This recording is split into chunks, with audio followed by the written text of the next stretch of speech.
Bonjour, bienvenue dans cette expression internétique ou l'éthique interne. Maintenant je vais m'amuser à dire les choses comme ça, que je vais mettre sur le site être-humain.net.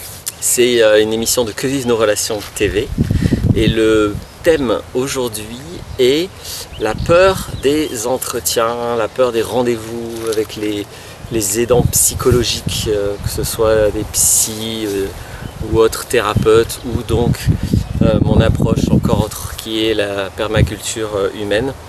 Et c'est quelque chose qui est très, c'est un phénomène qui est très manifeste, la peur de l'entretien, donc du premier entretien, hein, je parle de ça, je parle la peur qui fait qu'on peut avoir du mal à avoir une démarche pour se faire aider psychologiquement, on va dire ça comme ça, psychologiquement au sens très très large. Bon, je passe sur le gros cliché qui est non, il n'y a pas besoin d'être fou, d'avoir des gros problèmes ou d'être malade pour envisager ça comme solution. Pas plus que si vous voulez apprendre de la guitare, vous allez éventuellement prendre des cours, mais éventuellement pas. Moi, quand j'ai appris de la guitare, je n'ai pas pris des cours, mais ça peut être pertinent à un moment donné d'aller voir des experts de guitare qui peuvent vous donner quelques tuyaux. Donc il y a des personnes qui sont experts en psychologie, en conscience, en diverses aspects de l'expérience humaine et qui peuvent vous donner des tuyaux, des outils, vous aider de diverses manières. J'ai fait une vidéo hein, sur je ne sais plus comment je l'ai intitulé, mais c'est la relation à l'aidant qui implique toute la notion d'éthique des dents, donc je ne vais pas venir là-dessus. Donc voilà, j'espère que j'ai bien cerné ce dont je voudrais parler aujourd'hui. Et donc souvent voilà, la démarche pour faire ça, elle fait peur et parfois même c'est bloquant. Moi quand j'ai fait ma formation de psychothérapeute, à l'origine c'est ça que j'ai fait, même si je ne fais pas de psychothérapie. Mais dans ma formation, on nous avait déjà très clairement expliqué ce problème. Le problème de la peur du premier rendez-vous, la peur d'entrer dans cette démarche. Et donc je voulais simplement l'aborder aujourd'hui, à ma manière, comme toujours, en témoignant de ce que j'ai observé qu'il y avait derrière ça. Et donc indépendamment de ma formation, c'est quelque chose que j'ai pu observer de temps en temps. Les personnes qui expriment clairement qu'elles ont peur du premier entretien, ça c'est très fréquent. Des personnes qui carrément du coup envisagent un rendez-vous et puis finalement ne le prennent pas, ça c'est moins fréquent dans mon cas mais ça arrive. Ou des personnes qui lors du premier entretien me disent voilà, ça fait 6 mois, 1 an, 2 ans que je pense à cet entretien, j'avais peur, etc. Donc c'est très explicite, hein. C'est pas des choses que j'imagine ou que je devine, c'est très explicite. Alors, qu'est-ce que j'ai à dire sur le sujet? Premièrement, que l'on soit clair, je parle bien de la peur de la démarche, la peur de faire cette démarche, d'aller se faire aider sur finalement notre vie, sur notre expérience d'être humain. Si je le dis de façon très large, je vais le dire comme ça. Je ne parle pas d'une peur spécifique par rapport à un aidant. Si vous avez peur que quelqu'un vous arnaque, que vous avez peur que quelqu'un vous abuse ou qu'il ne soit pas compétent, ou etc. Bon, les peurs sont jamais des super bonnes conseillères, mais ceci dit, je vais quand même permettre de dire, si vraiment vous avez des gros doutes et vous avez des peurs, des choses comme ça par rapport à un individu, surtout ne vous faites pas aider par cet individu. Moi franchement j'aurais tendance à proposer ça. C'est quand même loin d'être une démarche anodine de se faire aider par quelqu'un d'autre. Donc c'est important que la relation elle commence bien, qu'on se sente bien là-dedans, qu'on ait une confiance très relative, hein, faut toujours faire attention.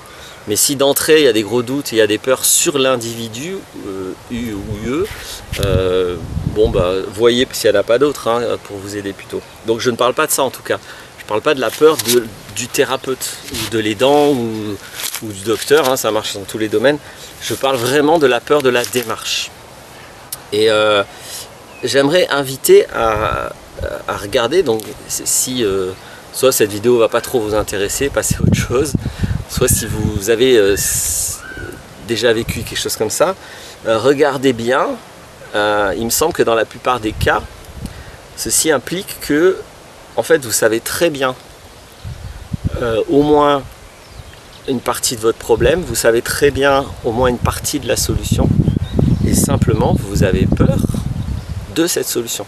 Je pense que la plupart du temps, derrière la peur d'une démarche en psychologie ou pour se faire aider, il y a la peur d'avoir à faire ce qu'on sait très bien qu'on a à faire. Je pense que très souvent il y a ça, alors on espère que c'est pas ça, on n'est pas trop sûr, ça ne veut pas dire qu'on est clair avec la question, ça ne veut pas forcément dire qu'il n'y a pas besoin de se faire aider, mais des fois oui, parce que des fois ça veut juste dire que vous savez très bien ce qu'il y a à faire dans votre vie pour passer à autre chose, et puis ça vous apportera probablement de la maturité, de l'expérience et du confort et de la sérénité intérieure et psychologique aussi.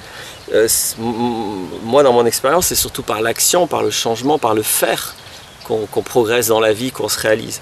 Donc éventuellement n'allez même pas avoir un aidant, et c'est ce que je dis, je ne devrais pas le dire là, hein, parce que c'est une de mes activités, mais très sincèrement oui. Si vraiment vous vous rendez compte en regardant cette peur qu'en fait vous savez très bien ce que vous avez à faire, mais que vous avez la trouille, ben vous avez bien le droit d'avoir la trouille de le faire, mais c'est pas la peine d'aller voir quelqu'un. Si c'est clair pour vous ce que vous avez à faire, faites-le quoi, faites-le.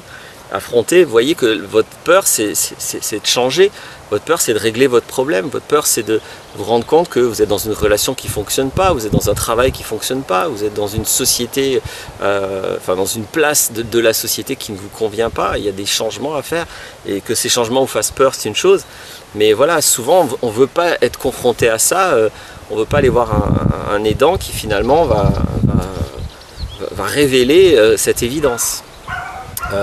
Donc ça c'est le vécu possible qui est le plus énorme et le plus évident.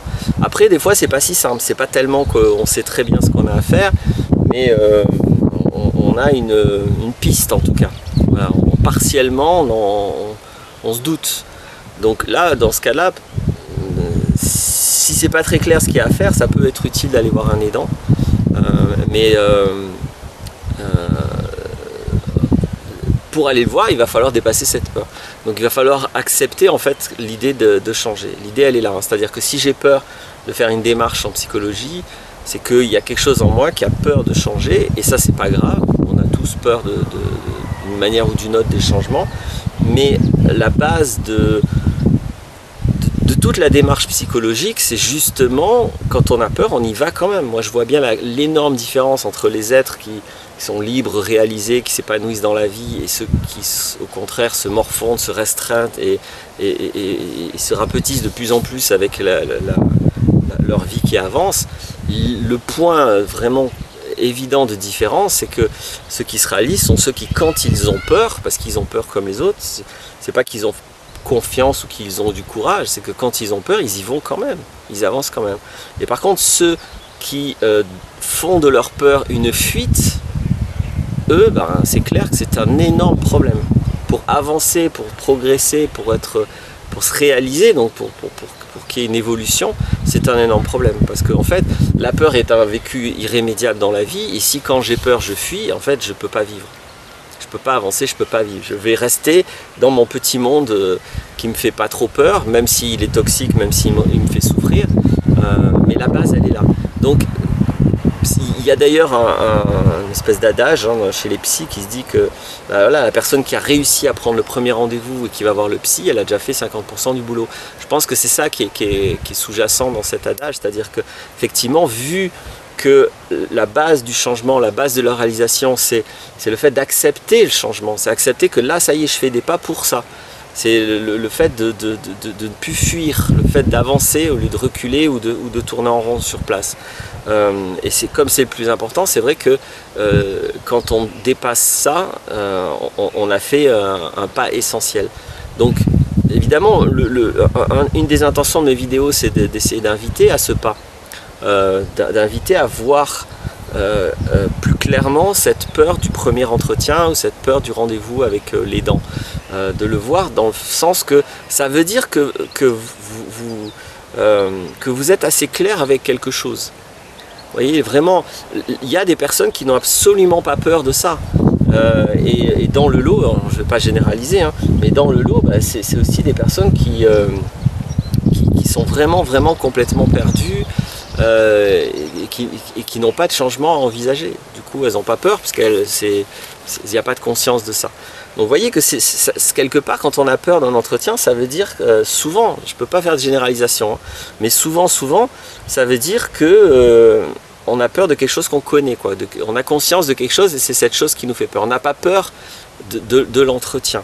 C'est que l'entretien représente ce pas que je vais faire vers le changement. On n'a pas peur de l'inconnu non plus, parce que ça va, si j'ai peur encore une fois du thérapeute inconnu, c'est une chose, mais la démarche elle n'est pas inconnue.